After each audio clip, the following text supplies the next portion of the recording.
Salut! Donc on se retrouve aujourd'hui pour filmer cette magnifique Supra, donc une MK4, donc la Supra de Teddy, c'est bien ça? Teddy, c'est bien moi. My life be like, yeah. My life be like, yeah.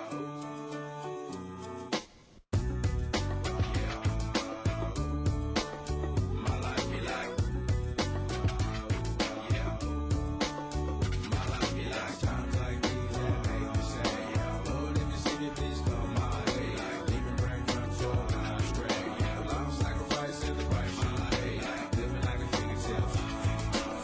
Sometimes I fall, I slip, yeah. More friends I need, more like you, yeah. I be pushing fire with the big highlight. I'm on an island by my lonesome stranded, low key and staying candid, reflect on all the things I try my hand at. Search for the equation to persuasions I'm used to, finding comfort in the zones of clouds and bones I get loose to. A mountain is Fontaine, spinning in monsoon and grinning is high octane. Explosive how I came, rolling down the hills cause life's a hassle. Encircled by my folly like a moat around the castle, stay afloat, catch a Je travaille chez Toyota, ça aide. C'est une Toyota Supra MK4, comme vous pouvez vous en douter. Elle est de 99, importée directement du Japon. Ok. Importée avec un kilométrage de 135 000 km. Intérieur complètement d'origine, tissu. Voilà, quand je l'ai reçue, elle avait des jantes en 19 pouces. Pas très glorieuse. On a dû changer de toute façon rien que pour la réplique. Les jantes BBS Le Mans. Donc Alors, c'est je vous rassure, faute de budget, ce n'est pas des vrais BBS. Ce sont des Japan Racing. C'est beau quand même. C'est déjà pas mal. Donc ce qui était fait dessus aussi, La lame de pare-choc TRD à l'avant. Il n'est pas d'origine évidemment. Voilà. Pas grand chose à faire pour faire une réplique de celle de Paul Walker Fast and Furious 7. En plus de la lame de pare-choc, les jantes BBS Le Mans, j'ai seulement changé la demi-ligne inox à l'arrière et puis un petit logo TRD vraiment pour aller dans le petit détail. pour apporter le petit sujet Fast and Furious. Voilà, vraiment pour s'y rapprocher le plus possible. Je suis allé pousser jusqu'à la plaque d'immatriculation qui est aussi dans Oui. le film. Plaque californienne. Le petit logo TRD. Voilà. Accessoirement, il manque juste un petit logo turbo que normalement Paul Walker a, que moi je n'ai pas parce que tout simplement je n'ai pas envie de tricher car cette madame est une Atmo, donc pas de turbo. Atmosphérique, 225 chevaux quand même.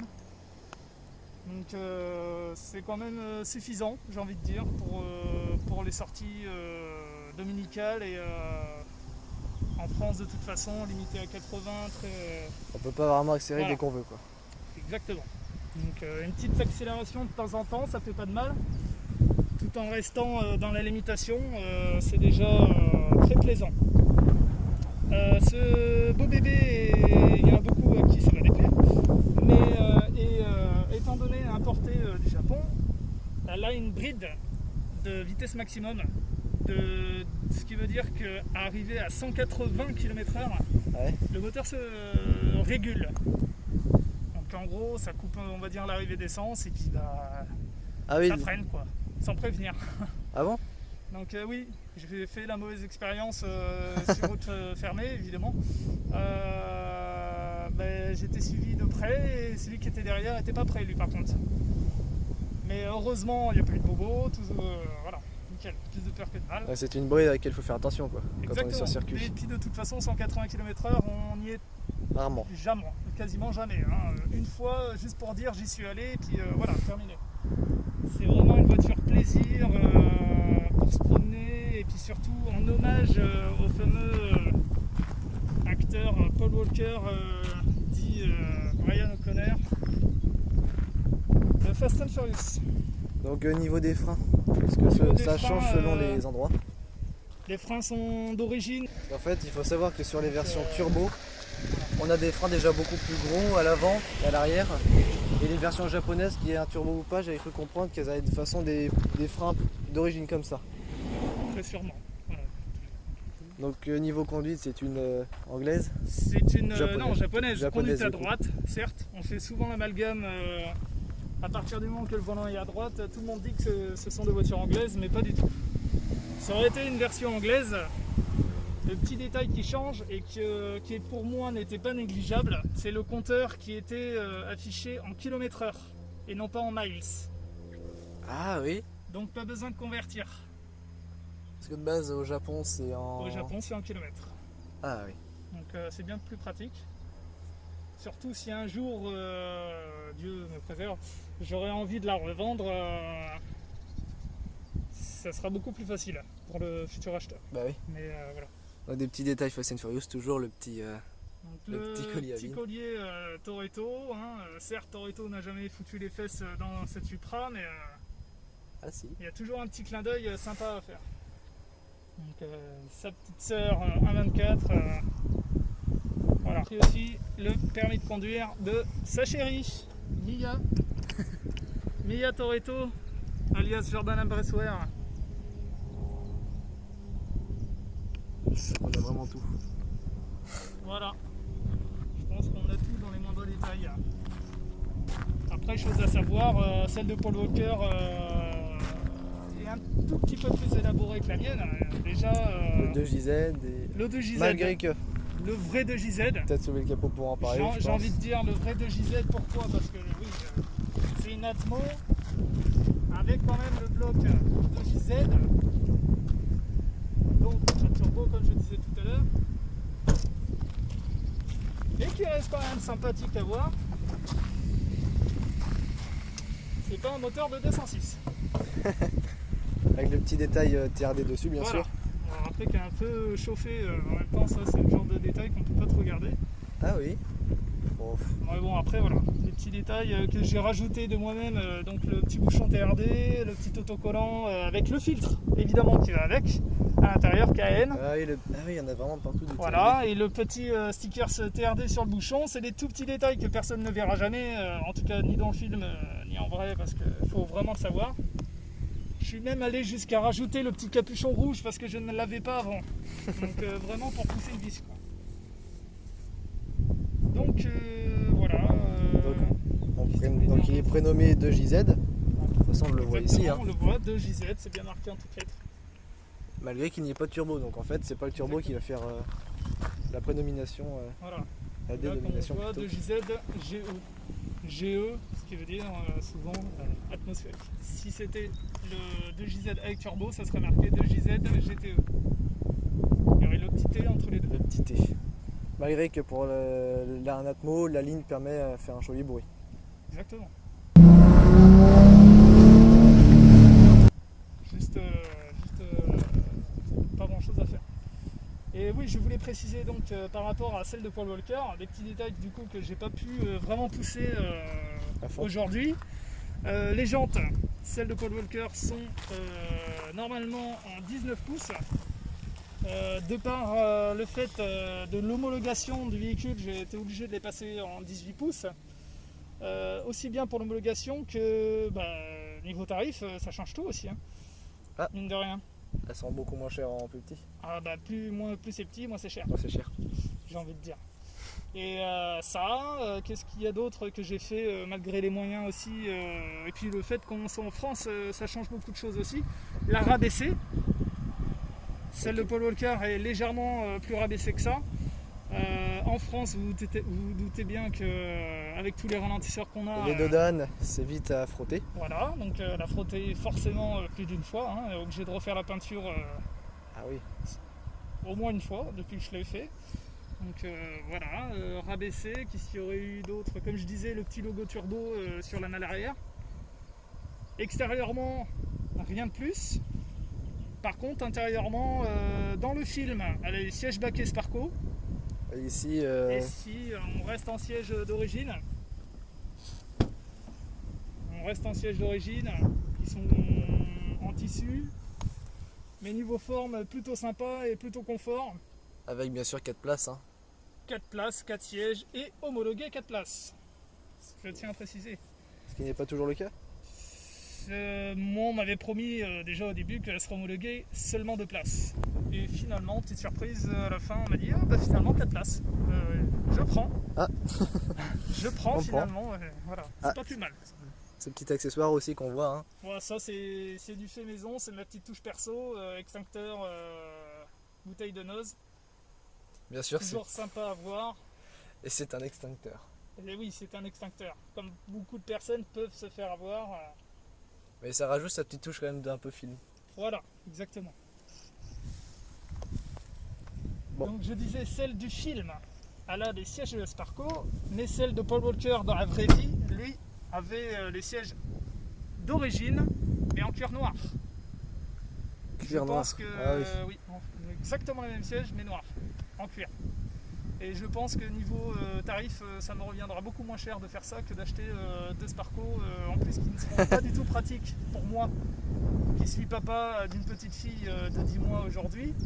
Donc maintenant, il faut mettre la petite fille derrière. Avec des sièges de Sparco, c'est pas possible. C'est toujours sympa de l'emmener à l'école avec une Supra. Exactement, j'ai hâte de pouvoir l'y emmener d'ailleurs.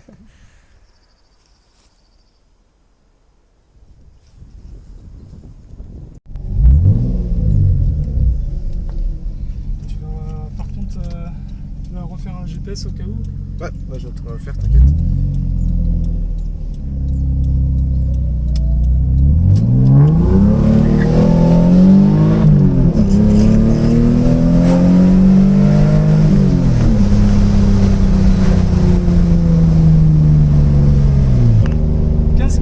Importé du Japon, homologué et carte grise compris.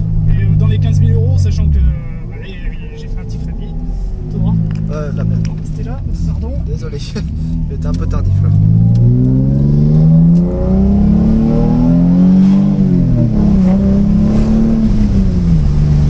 Donc comme je disais, un petit crédit de 15 000 €, comme ça j'ai pu englober aussi le prix des jantes qu'il fallait changer, parce que c'est pas... des jantes en 18 pouces, mine de rien, c'est pas des jantes à 500 €. Donc il fallait prévoir le budget avec. Donc il y avait pour plus de 2000 € de jantes et de pneus. Ah oui. Donc il fallait prévoir quand même. Donc en vrai, juste la voiture a coûté 13 500 €. D'accord. Juste la voiture. J'ai dit 15 000 parce que ça comprend, comme je disais, l'homologation, l'importation, donc la faire venir du Japon, Ouais. prendre le cargo, passer les douanes, Ah. et la faire homologuer, parce que ça c'est pas gratuit non plus, et payer la carte grise une fois tout ça fait. Évidemment, le contrôle technique français à passer aussi. Donc une conduite à droite homologuée français. Ça c'est fait. D'accord. Ah ouais. Il faut dire que ouais, c'est relativement confortable comme voiture en fait quand les suspensions sont d'origine. Ouais. Sinon, si on veut une voiture confortable, faut jamais changer les amortisseurs. Mais elle est déjà bien assez basse. Hein. Voilà. C'est la seule raison pour changer les amortisseurs à mon goût. C'est de la rabaisser. Voilà. Pour certains projets, t'en as certains qui rehaussent les voitures. Ouais.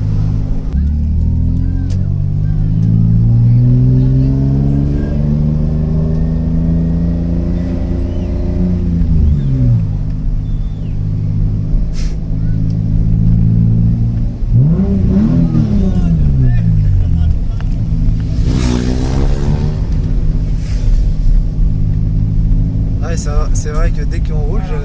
tous les gens sont... Il y a surtout, tu remarqueras, surtout les gars. Il n'y a pas beaucoup de femmes, bizarrement. Non, mais... Malgré qu'il y en a quand même, certaines femmes, mais font de beaucoup plus rares. Plus rare, ouais. Un jour, j'ai vu un gamin qui a mangé sa glace. Complètement cliché, hein, mais c'est arrivé. Il mangeait sa glace, il a fait tomber sa glace par terre. En regardant la voiture. Non, il marchait comme ça, il Ouais. regardait, il gobait les mouches sur la Supra, il en a fait tomber sa glace, le pauvre. Il est tellement concentré que sur la Supra qu'il a même pas, ça n'a même pas peiné. Ah. Donc c'est une voiture qui vont te la garder beaucoup plus longtemps. Bon bah plus longtemps qu'une voiture normale, ça c'est sûr.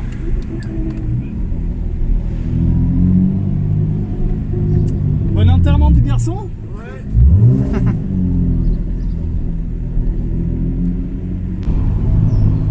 La voiture qui te ferait peut-être kiffer plus que la Supra, est-ce que ça existe ou Plus, non.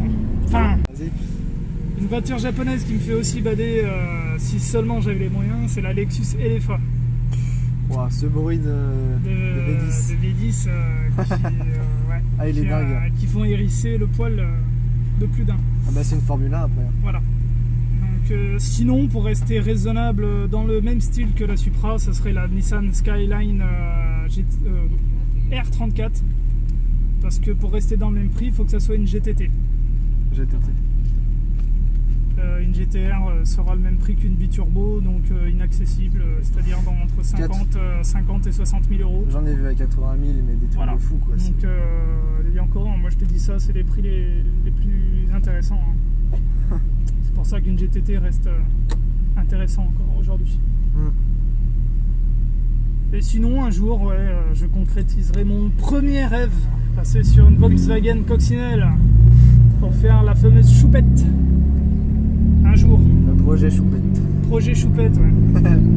Projet choupette, on va dire, allez, dans 15 ou 20 ans, allez, on va dire pour mes vieux jours, hein, pour mes jours où je serai un petit peu plus posé. Ouais.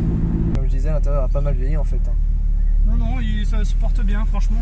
J'ai juste dû changer le cuir de la coudoir qui était, comment dire, abîmé déjà par le temps, dans un premier temps, le jeu de mots, hein, et par les trous de cigarettes, parce que le cochon de japonais qui l'avait au Japon, Éteignait ses c'était un cigarettes gros dessus. fumeur. Il y avait beaucoup de cendres dans la voiture quand je l'ai récupéré, de vieilles clopes japonaises avec les logos et tout qui vont bien. Donc il a nécessité un gros nettoyage une fois la voiture récupérée. Et un gros lustrage, de par la pollution japonaise. Ah ouais? Ouais, elle était grise de pollution. La radio était d'origine? Non, la radio, pas d'origine. Je l'ai changée. Déjà, quand je l'ai reçue, elle n'avait pas de radio d'origine. C'était une radio double DIN Calzion, marque inconnue, franchement, je ne connaissais pas du tout. Elle est configurée tout en japonais. Alors, le problème, c'est que je parle pas japonais, donc j'ai préféré l'enlever. À droite. J'ai préféré l'enlever et passer sur le même format hein, pour garder le trou, pas faire trop de modifications. Donc voilà, certes, c'est pas d'origine, mais maintenant, si je devais refaire d'origine, ça serait compliqué. Ouais. Écoute.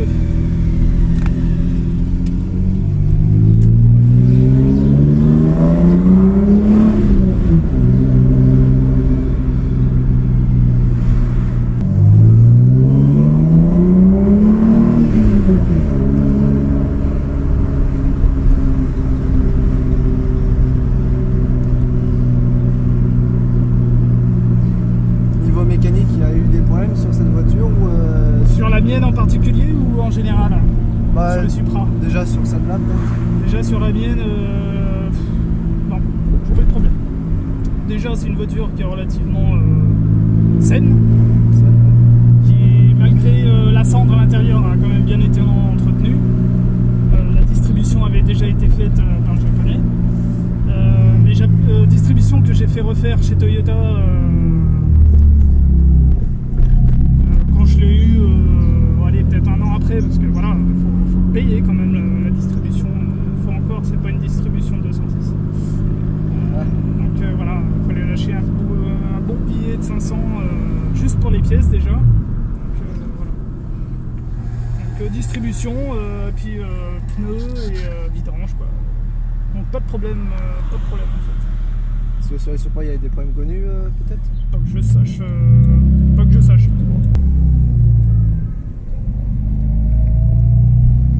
J'aime pas entendre les sirènes. Cette voiture, ça doit pas être la meilleure bruit à entendre. Bon, c'est le genre de son qui fait un peu palpiter le cœur. Mais bon, là en l'occurrence ça va, c'est une sirène de pompier ou de SAMU, un truc comme ça. Donc ça va. C'est la sirène des flics, c'est un peu... Sirène de flic, ouais, tu balises. Même si t'as rien à te reprocher. Hein. Ouais. Et la consommation, du coup, on est sur à peu près combien sur cette voiture? Est-ce que ça se dit vraiment? Ah bah je dirais entre 10 et 15 en conduite éco, Ça se tient. et puis 20-25 qu'on conduit comme une brute. Aïe aïe aïe. C'est une estimation. Hein. Ouais, après. Après, en règle générale, mon plein de carburant me fait entre 300 et 400 km. Un plein qui coûte 80 € quand même. Bon. C'est pas un plein de diesel à 65 €. Non. Mais bon, c'est pas une diesel justement, c'est fait pour se faire plaisir quand même. Hein. Ah bah oui. Tout en étant raisonnable. Toujours.